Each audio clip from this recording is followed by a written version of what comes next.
Okay, Assalamualaikum warahmatullahi wabarakatuh. It's really nice to see you again, everyone.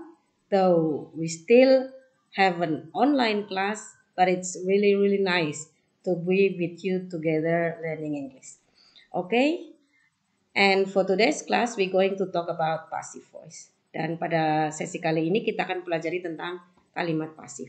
Ada beberapa slide dari PowerPoint that I have made. It's all for your learning, everyone. Pay attention. We're going to discuss about passive voice or passive sentence. Kalimat pasif. Okay, let's start from the beginning. Passive voice is a sentence pattern that emphasizes the meaning on what's happening or what is done to the subject, not what the subject does. Jadi kalimat pasif adalah kalimat yang menekankan makna atau arti pada apa yang terjadi terhadap subjek, bukan apa yang subjek lakukan. It emphasizes more on the predicate.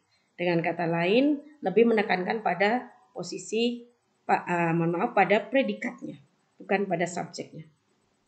Kalau dalam kalimat aktif, the subject does the action, tetapi pada kalimat pasif, the subject receives the action. Ya, dengan kata lain bisa juga kita katakan bahwa kalau kalimat aktif itu si subjek melakukan sesuatu, tapi dalam kalimat pasif, subjeknya menerima perlakuan. Ya. Subjeknya menerima perlakuan atau dikenai pekerjaan. Dikenai perlakuan. Oke, sampai di sini bisa diterima? Let's see the example. Kita lihat contoh. The storm damaged the roof. Ini aktif. Kalimat ini menyatakan bahwa badai menghancurkan atap. Badai adalah pelaku dan atap adalah yang dikenai perlakuan. Nah, ini aktif. Pelakunya ada di subjek. Tetapi kalimat yang kedua, the roof was damaged by the storm. Atap hancur oleh badai. Atap di sini dikenai perlakuan atau pekerjaan, dikenai sesuatu oleh pelaku. Nah, pelakunya siapa di sini? Storm. Nah, dan pada kalimat pasif biasanya sebelum pelaku kita gunakan kata by. Jadi menjadi by the storm. Oke? Kita perhatikan pada predikatnya. Predikatnya bagaimana? Ada was damage. Kalau tadi aktifnya tidak ada was-nya, sedangkan di sini ada was. Jadi keberadaan was harus di sini in pasif.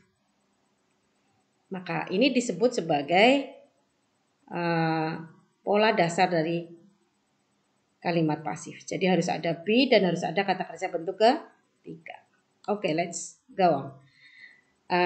See this one. Kalau dalam kalimat aktif, ya perhatikan. Anna painted the house. Anna mengecat rumah. Seandainya kalimat aktif ini kita jadikan pasif, kalimatnya jadi bagaimana? Rumah dicat oleh Anna. That's what we say in Indonesia. Itu yang kita katakan dalam bahasa Indonesia. Nah, in English, how do we say? Bagaimana kita mengatakannya dalam bahasa Inggris? The house was painted by Anna.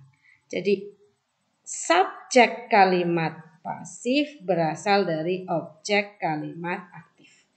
The subject of passive comes from the object of the active sentence.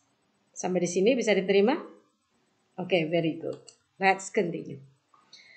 So, we can conclude, kita bisa simpulkan bahwa pola dari kalimat pasif adalah subjek plus be plus kata kerja bentuk ketiga. Ingat ya, kata kerja bentuk ketiga. We say in English past participle. Sedangkan be ini bisa nanti bermodifikasi sesuai dengan tensesnya menjadi am is are, was were, have been has been, had been. Kemudian nanti pakai being. Nah, ini present continuous ya, nanti am being, is being, are being. Kemudian past continuousnya was being, were being. Dan ada juga yang untuk future itu biasanya will. Pada kalimat aktifnya dan nanti pasifnya be-nya menjadi will be, may be, should be. Demikian yang menggunakan model kita tambahkan be. Oke?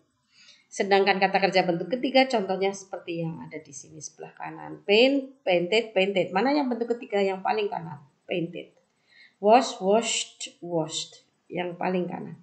Count, counted, counted. Yang paling kanan. Put, put, put. Nah, lihat bedanya ya. Yang atas, tiga atas adalah kata kerja beraturan.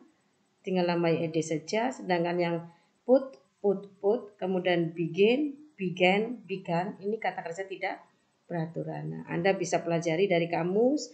Atau silahkan buka saja banyak sumber yang Anda bisa pelajari. Let's continue. Detailnya seperti ini. Ini juga saya tuangkan di materi yang media interaktif. Nanti Anda bisa buka dan bisa pelajari lagi. Selain itu Anda nanti juga bisa mendownload PowerPoint saya ini. Silakan diingat-ingat. Ini adalah contohnya. Emma writes a letter. Pasifnya menjadi a letter is written by Emma.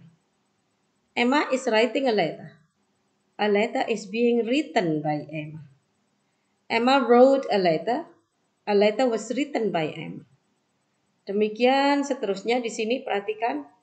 Emma must write a letter. Nanti pasifnya menjadi a letter must be written by Emma. Oke.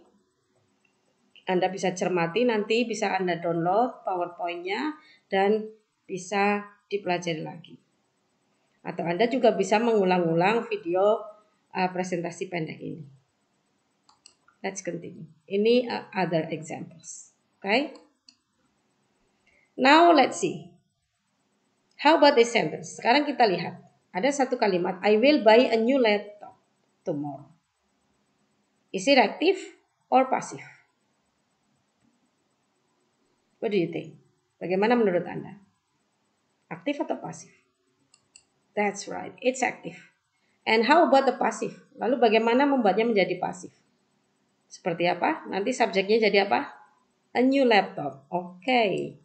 A new laptop will be bought tomorrow. Perhatikan, will be bought tomorrow. Let's see another sentence. What about this? Bagaimana dengan ini? An expert formulated this theory centuries ago. Is it active or passive? That's right. It's active. And how about the passive? Perhatikan, ini kata kerja bentuk kedua ya. Berarti kalimat simple past tense. Kalau simple past tense nanti be-nya was atau were. Nah, was atau were tergantung pada subjek yang baru. Subjek yang baru apa nanti? This theory. Nah, kalau this theory berarti pakainya be apa? Was atau were? Was. So the passive becomes this theory was formulated centuries ago. Perhatikan di sini formulated kata kerja bentuk kedua dan di sini formulated kata kerja bentuk ketiga. Let's continue. How about this one? Government is building a large dam in that river. Passive or active? Active or passive? That's right. It's active. How about the passive? A large dam is being built in that river. Okay? Sampai di sini? Bisa diterima? You understand? Very good.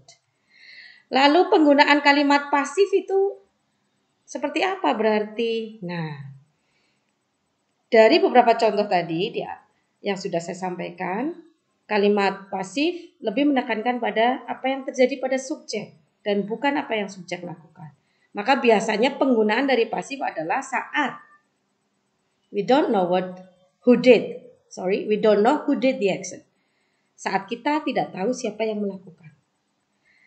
Atau when we think the agent is not important. Atau saat kita berpikir bahwa pelakunya tidak begitu penting. Atau when we are making general statement. Saat kita membuat pernyataan umum atau pengumuman begitu. Atau saat the agent is everyone. Pelakunya bisa semua orang, setiap orang. Atau saat we are writing formal or scientific text. Saat kita sedang menulis tulisan scientific, tulisan ilmiah biasanya menggunakan pasif. Okay? Okay. What do you think about our discussion? Passive voice is not difficult, right? Ya, sebenarnya tidak terlalu sulit. Tapi bagi Anda yang masih merasa menemui masalah dalam mempelajari ini, silakan Anda bisa tanyakan kembali. Let's have another discussion. Ya, kita bisa diskusikan bersama-sama melalui WhatsApp group boleh. Oke? Nah, don't forget play the interactive media. Ya, I have been attaching in this school e-learning. Jangan lupa mainkan juga media interaktif yang sudah saya tautkan di LMS ini. It's to help your understanding. Saya rasa itu bisa membantu membantu Anda memahami passive voice. Okay? So that's all for our discussion. Thank you so much for your attention. Wassalamualaikum warahmatullahi wabarakatuh. Bye-bye.